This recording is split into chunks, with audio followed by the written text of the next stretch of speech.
As some of you might know, I just love babies. I delight in babies. And so, understandably, it didn't take me very long to go and visit Sam and Katie Steele's new baby daughter Chloe last week, not long after she'd been born. And, you know, she's a tiny baby. She didn't do anything. In fact, she slept through my entire visit, but it didn't stop me gooing over her and just delighting in her. I was like that when my children were tiny babies, and in fact I still delight in my children even though they're now 19 and 21, and I can't goo over them in quite such the same way. One of my favourite photos of them is this one. That was taken, I think Luke was 3, so that would have been, 16 years ago now. We used to take lots of photos of our children, and we still do take photos of our children, maybe not quite as many, partly because they don't live at home all the time anymore, but we took the photos because we delighted in them, and we still do delight in them. For those of you who watched the service on Sunday, you will know that I spoke about the passage, several passages actually from Genesis, which talked about God giving to Abraham and Sarah the gift of Isaac. The name Isaac meaning he laughs. And the reason he's given that name was because he was the fulfillment of a promise that just didn't seem believable. Sarah and Abraham, beyond childbearing age, never believed they would be able to bear a son together, and yet God gave the promise and he fulfilled it, and they laughed with delight at the fulfillment of the promise, gave Isaac this name that reminded them always of God fulfilling his promises to them. And one of the things I asked you to think about was what some of the promises are that you might delight in, that you might laugh over, that God gives to you. And one of those promises I talked about was the fact that God delights in us. God delights in you.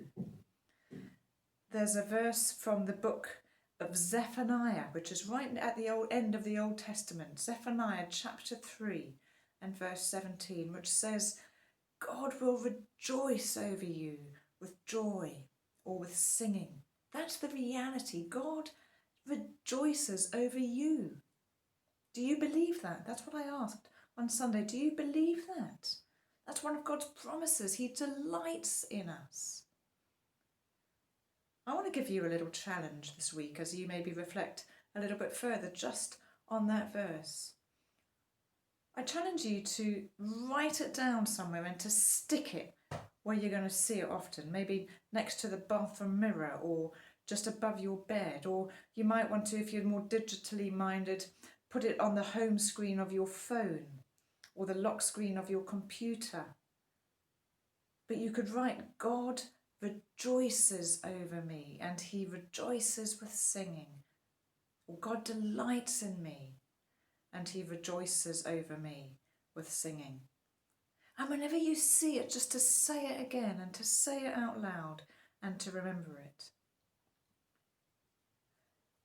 Just as a quick point, that doesn't say God rejoices over everything I do with singing, because of course we all mess things up, and there are times when we do things that we know jolly well nobody would delight over. But this isn't about what God delights in terms of our behaviour.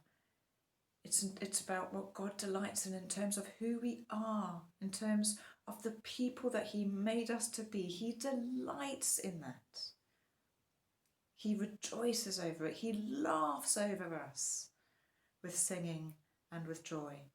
And when we can begin to really believe that, not just in our heads, but to know it deep down in here, then it changes so much of who we are and what we think about ourselves and how we behave.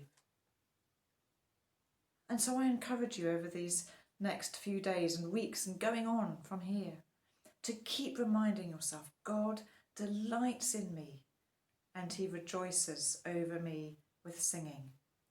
That is the truth. And it's a promise worth laughing over as we rejoice in it. God rejoices over me. He rejoices over baby Chloe. He rejoices over my children just as I do. And he rejoices over you.